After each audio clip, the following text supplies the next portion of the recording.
तुम कहाँ थी? मैं वहाँ पीछे से देख रही थी। और तुम्हें अपनी यूनिवर्सिटी की टीम में भी चांस मिल रहा है। तो आपने ये भी सुन लिया? हाँ, चलो इसी खुशी में आज मैं तुम्हें अपने पिताजी से मिलाती हूँ। पिताजी से या वो अपने मामा जी से? नहीं, अपने पिताजी से। अच्छा तुम चलो, मैं आता हूँ। प्रॉमिस? प्रॉमिस। Okay bye. आओ ना। मम्मी। ओह मामा जी। तुम फिर से पकड़ने आ गए? नहीं वो। ओहो मामा जी, मैं इन्हें लेके आई हूँ। ओहो, ठीक हुआ जो तुम मिल गए। मैं तुम्ही को मिलने वाला था। उस दिन वो जेल वाले सीन के बाद मैंने चोपड़ा जी से उस प्लॉट के बारे में बात की। कौन चोपड़ा? अरे चोपड़ा साहब जिन्होंने वो टर्निंग ब्रेन और तराजू में मजदूर, वो अभी एक नई हीरोइन को लेके जो पिक्चर बनाए, वो दीपक आगा और सलमा प्राशर। दीपक आगा और सलमा प्राशर नहीं, सलमा आगा और दीपक प्राशर। हाँ, कोई भी प्रेशर हो। हाँ, वो निकाह पिक्चर जो थी। क्यों भाई, किसका निकाह करवा रहे हो? जीजा जी का। जीजा जी, आप इन्हें जानते हैं? ये है कि डैडी, ये मेरे फ्रेंड हैं। फ्रेंड? जी हाँ। नमस्ते। डैडी, उस रात दीदी के घर में इन्होंने मामा जी को चोर समझ के बस कहानी सुनाना तुम्हारा काम अच्छा, नहीं है। तुम साहिब हो? जी। अरे तो खड़े क्यों हो? बैठो बैठो बैठो। ए, तू वहाँ कहाँ बैठ रही? चल यहाँ बैठ। हाँ। बैठो बैठे। सुना है तुम फुटबॉल बहुत अच्छा खेलते हो? हाँ डैडी, ये बहुत अच्छा फुटबॉल खेलते हैं। भाई कौन सी पोजीशन में खेलते हो? फ्लैट पोजीशन में। Flat position? फ्लैट। मैं गोलकीपर हूँ। गोलकीपर। ओह, मेरी एक कहानी है फिल्म की, द गोलकीपर। उसमें हीरो जो है ना, वो गोलकीपर है। अब क्या है कि विलन की टीम 2 गोल कर चुकी है और हीरो की टीम ने 1 गोल किया और मैच खत्म होने में सिर्फ 1 मिनट बाकी है। तो गोलकीपर अपने हाथ में बॉल लेता है और भागते जाते सामने जाके गोल कर दे रहा है। अरे गोलकीपर कभी गोल कर सकता है? फिल्म के हीरो कुछ भी कर सकता है। अच्छा बेटे, मैं चलता हूँ, मुझे वनिता विश्राम जाना। वनिता विश्राम एक बहुत अच्छी कहानी। आप थोड़ी देर चुप रहेंगे? अरे भाई सुनो जी। निकी का फ्रेंड आया है, जरा इसे चाय वाय के लिए पूछ लेना। जी अच्छा। ओके, जब वक्त मिले आते रहना। Be a good sportsman. Sportsman पे एक बहुत अच्छी कहानी है, द ऑल राउंडर। अरे क्यों परेशान? क्या हो रहा है भाई? वो साहिब, ये मेरी मम्मी है। मम्मी, ये मेरे फ्रेंड है। अच्छा। आओ बेटा, आओ अंदर आओ। बाहर क्यों खड़े हो? चाय पियो ना आके। शायद शादी का ख्याल मम्मी के दिल में आया है, इसीलिए हीरो को चाय पे बुलाया है, मुझे नहीं बुलाया।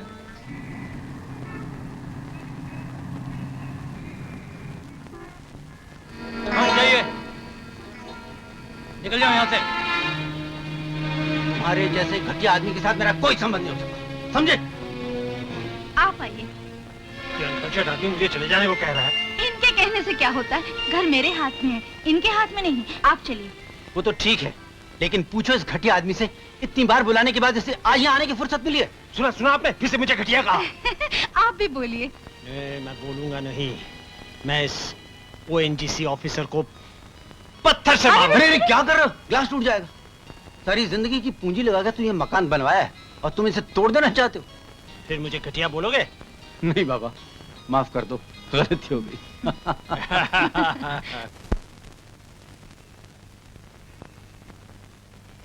बहू, लगता है बुल्टी का रिश्ता हो जाएगा।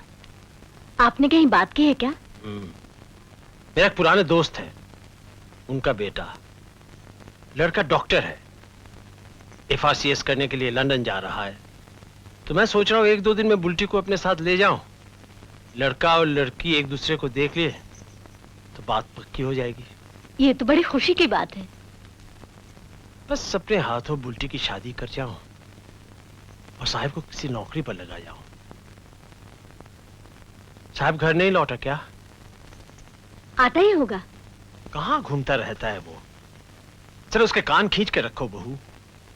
आज मैं हूं तो भाई लोग आंख की शर्म रखते हैं। कल मैं नहीं रहूंगा तो कौन उसे बैठे बिठाए रोटी खिलाएगा? मिनिमम क्वालिफिकेशन ग्रेजुएट ना हो तो किसी से कहना भी मुश्किल है। वो भी क्या करेगा बेचारा, कोशिश तो कर रहा है, लेकिन कहीं नौकरी मिले तब ना। आप कमल को क्यों नहीं कहते हैं? उसी के दफ्तर में कहीं कोई नौकरी मिल जाए तो। मैं कहूं? क्यों, कमल को नजर नहीं आता क्या? दिल में छोटे भाई के लिए प्यार और हमदर्दी हो तब ना। साहब भी तो बोल सकता है, मगर नहीं, वो नहीं बोले। खेल से ही फुर्सत नहीं उसे। बाबूजी, सुना है आजकल खेल के जरिए अच्छी अच्छी नौकरी मिल जाती है। हाँ मिलती है, मगर उसके लिए खास पोजीशन के प्लेयर्स की डिमांड है। हमारा साहेब जिस पोजीशन पे खेलता है उसका कोई डिमांड नहीं। गोलकीपर। टीम में और 10 खिलाड़ी जब बॉल लेकर आगे पीछे दौड़ते हैं, गोल करके लोगों की वाह वाह लेते हैं, तब ये गोल पोस्ट पे खड़े खड़े हवा खाता रहता है। आगे बढ़ने की वो डैश, फुर्ती ही नहीं, बेकार। तुम्हारे पति भी वैसे ही है। जरा भी कोशिश की होती तो आज कंपनी का मैनेजर हो जाता, मगर नहीं। 10 बजे दफ्तर गए, 5 बजे वापस आए और नॉवल लेकर बैठ गए। कितनी बार कहा आगे पढ़ो, कोई दूसरा कोर्स कर लो, मगर नहीं, मामूली क्लार्क बनकर संतुष्ट बैठा है। मैं पूछता हूं, अगर तुम्हारे 2-3 बच्चे होते तो क्या इस तनख्वाह में गुजारा होता? रिटायर होने के बाद क्या होगा? सब के सब चिंता देने वाले पैदा हुए हैं। दवा लीजिए। एक नींद की गोली दे दो। नहीं बाबूजी, नींद की गोली नहीं दूंगी। डॉक्टर ने मना किया है, आदत पड़ जाएगी। सिर्फ आज रात के लिए दो। आज की रात बहुत लंबी है, कल रिजल्ट निकलेगा। ये दोनों पास हो जाए, बुल्टी की शादी हो जाए, साहिब किसी नौकरी पर लग जाए, तो अपने आप मुझे नींद आ जाएगी, गहरी नींद।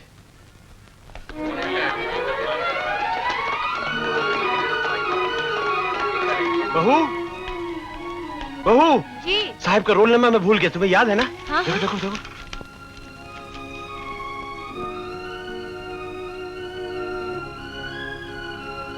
बुलेटी तो सेकंड क्लास में पास हो गई है। अच्छा, अच्छा हुआ। और साहिब?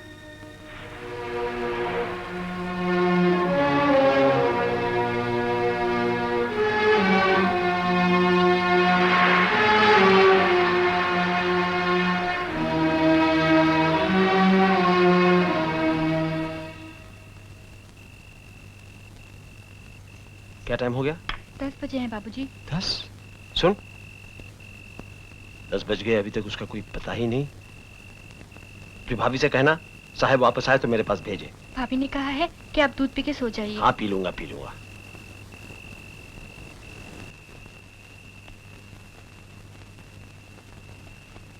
साहब, कहाँ था इतनी देर तक? बोलता क्यों नहीं? किसी को फिक्र होगी इसका जरा सा ख्याल है तुझे? बीमार पिताजी कितनी बार ऊपर नीचे कर चुके हैं तुम्हारे बारे में पूछने के लिए, लेकिन तुम्हें क्या, कोई मरे या जी? चलो हाथ में धो लो, मैं खाना लेकर। मैं खाना नहीं खाऊंगा। क्यों? मुझे भूख नहीं है। देख साहब, मैं सुबह से मेरा माथा खराब है। मैं जाओ हाथ मुंह धो लो, जाओ। खा लेगा भाभी, भूख लगी तभी तो इसे घर याद आया। बाहर कौन इसके लिए थाली परोस के बैठेगा? इसने तो हर साल फेल होने का ठेका ले रखा है। इसकी पढ़ाई पर खर्च करना क्या जरूरी है? और इस पर खाना पीना, तेल साबुन, कपड़े लत्ते का खर्च। इसकी जगह मैं होती ना, मजदूरी करती, बोझा ढोती, मगर अपने भाइयों की कमाई पर जिंदा न रहती। मैंने तो फैसला कर लिया, जब इसने पढ़ाई करनी नहीं तो फालतू में पैसों का शराब करने की क्या जरूरत? इसे कह दो कहीं नौकरी वोकरी ढूंढ ले। नौकरी मुझे देगा कौन? तुम दोगे? कोशिश करोगे तो कहीं ना कहीं मिल जाएगी। अगर तुम खेल के मैदान को एम्प्लॉयमेंट एक्सचेंज समझोगे तो सारी उम्र खेलते रह जाओगे। मैंने एम्प्लॉयमेंट एक्सचेंज में भी अपना नाम लिखवाया हुआ है भैया। कई दफ्तरों में अपनी एप्लीकेशन भी भेजी हुई है। कमल भैया को भी तो कहा था कहीं भी हो छोटी मोटी नौकरी दिलवा दे। दिलवाई? हाँ, 3 महीने पहले भाभी के भाई को जरूर दिलवाई थी। साला था ना। बकमत, उसकी क्वालिफिकेशन जानते हो? BA है फर्स्ट क्लास। और तुम? मैं तो चपरासी बनने को भी तैयार हूँ भाभी। वाह, बड़े भाई के ऑफिस में छोटा भाई चपरासी बनेगा। बड़े भाई की कोई इज्जत है कि नहीं? थोड़ी देर पहले तुम्ही ने तो मजदूरी करने, बोझ उठाने को कहा था। जब मैं रास्ते में किसी का सामान उठाऊंगा तब भाइयों की इज्जत नहीं जाएगी, तो फिर ऑफिस में फाइल उठाने या पानी पिलाने से इज्जत कैसे खराब होगी? देखा कैसी कैची की तरह जबान चलती है इसकी। सिर्फ चलती है भाभी, काटती तो नहीं। चुप रहो, बड़ों से बात करने की तमीज नहीं रही तुम में। अरे क्या हुआ? हाँ? क्या कहा? भाभी मैंने कुछ बुरा नहीं कहा भाभी। तू जा, तुम बैठो। भाभी ये सब तुम्हारी शय का नतीजा है। बाबूजी भी सिर्फ मुंह से बोलते रहते हैं कि धक्के मार के इसको घर से निकाल देंगे। मैं पूछता हूं धक्के मार के निकालते क्यों नहीं? ओह, ये सब क्या हो रहा है? बाहर मेरे क्लाइंट्स बैठे हैं और यहाँ तुम लोग हो कि झोपड़पट्टी वालों की तरह चिल्ला चिल्ली कर रहे हो। क्या बात है? क्या हुआ? अपने गुनी भाई से पूछो। क्यों रास्कल, क्या बात है? भाभी ने कहा ना कि अपने गुनी भाई से पूछो, ये जो बैठे हैं। कंग्रेचुलेशन सिस्टर, तेरी पढ़ाई तो काम आ गई। अरे ये क्या, फेल में हुआ और रो तू रही है? अरे मैंने तो सोचा तेरी पास होने की खुशी में मैं तुझसे पार्टी लूंगा। देगी ना? साहब जरा मेरे कमरे में आना।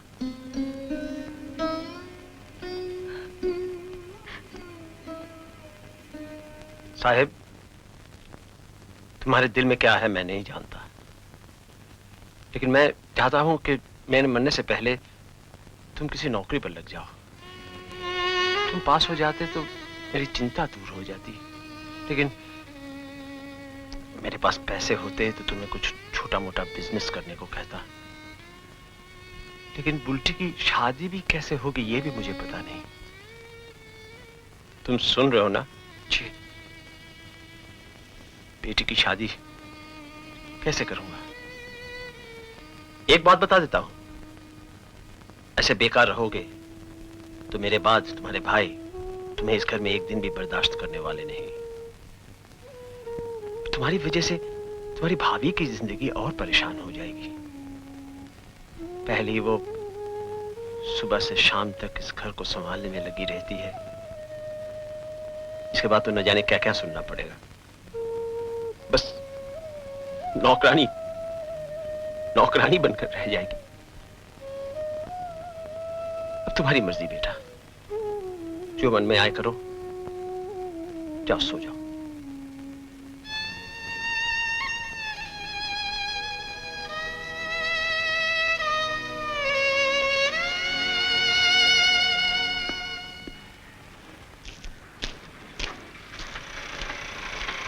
अरे साहेब, अरे साहेब, मैं तुझे ही ढूंढ रहा था, कहां घूम रहा? आज खाना वाना खा के जरा रेस्ट कर लेना। ए, इतना नर्वस क्यों हो रहा? आज के मैच में जान लड़ा देना। हाँ? मैं नहीं खेलूंगा सर। नहीं खेलेगा? तेरा दिमाग तो नहीं खराब हो गया? आज के ट्रायल मैच के ऊपर तो तेरा पूरा कैरियर डिपेंड करता। मेरा कैरियर तो बिल्कुल खत्म हो गया, आज से मैं नहीं खेलूंगा। ओह, तो इस साल भी पास नहीं कर सका? चल मेरे साथ, चल मेरे साथ। देख देख, गौर से देख, ये वो जगह है जहां हर साल फुटबॉल चैंपियनशिप खेली जाती है। देख रहा है, देख रहा है ये विशाल स्टेडियम? इस वक्त स्टेडियम खाली है, लेकिन जब यहां मैच होता है तो हजारों लोग जमा होते हैं। हर आदमी की नजर मैच पर जमी होती है, और जब फुटबॉल बॉक्स के अंदर आता है तो हर आंख एक ही खिलाड़ी पर जम जाती है, और वो है गोलकीपर। साहेब, टीम में खिलाड़ी तो 11 होते हैं, लेकिन गोलकीपर एक, जो गोल मारता नहीं, गोल बचाता है। सोच, आंख बंद करके सोच कि यहां नेहरू गोल्ड कप का फाइनल मैच चल रहा है। 2 गोल पोस्ट के नीचे 2 गोलकीपर हैं, जिनमें से एक तू है। सोच सोच।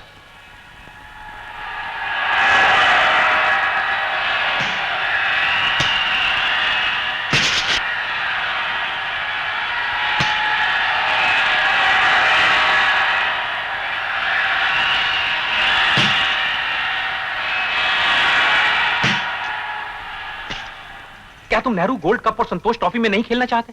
चाहता हूं सर, यही तो मैं चाहता हूं। तो फिर आज का मैच यही सोचकर खेलना कि तुम्हें एक दिन नेहरू गोल्ड कप फाइनल में खेलना। मैं खेलूंगा सर, मैं अपनी बॉडी को एक पहाड़ बनाकर गोल पोस्ट के सामने खड़ा कर दूंगा, और दुनिया का कोई फुटबॉल मुझे पार नहीं कर सकेगा। दैट्स द स्पिरिट, यही तो मैं चाहता हूं। अगर आज का खेल तुमने ऐसे ही खेला तो यूनिवर्सिटी टीम में तुम्हारी सिलेक्शन पक्की। मैं सेलेक्ट हो गया सर, तो डॉक्टर बैनर्जी से कहकर मुझे सर्विस दिलवा देंगे, कुछ भी, कैसी भी नौकरी। आजकल घर में बहुत अशांति चल रही है, और बाबूजी भी मेरे लिए बहुत परेशान रहते हैं। उनकी उम्र भी बहुत हो गई है, मैंने आज तक उनके लिए कुछ नहीं किया। सर, मैं उन्हें खुश देखना चाहता हूं। घबराओ नहीं साहब, आज का मैच जीतो, सब ठीक हो जाएगा।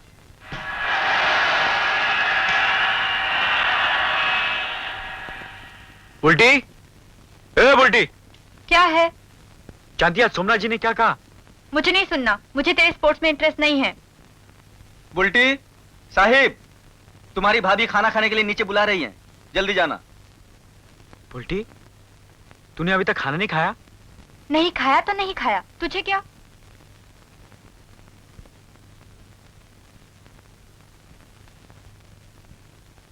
साहिब चल खाते हैं। मुझे भूख नहीं है। जानता है कल रात से भाभी ने भी कुछ नहीं खाया। ये तो बिल्कुल ज्यादती है। मैं खाना नहीं खाऊंगा तो भाभी भी खाना नहीं खाएगी। Emotional blackmail. चल आजा, चल बुल्टी नीचे चल।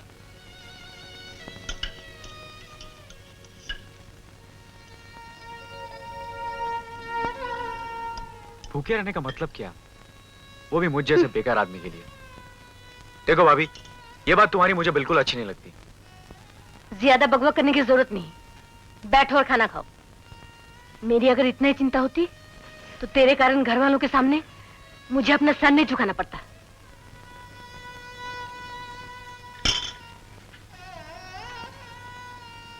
बैठा क्यों है?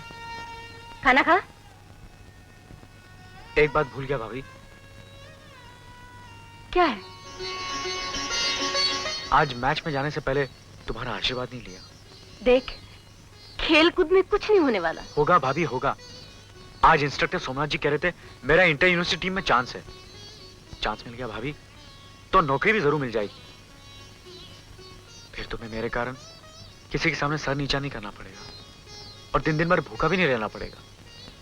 अच्छा, बैठ।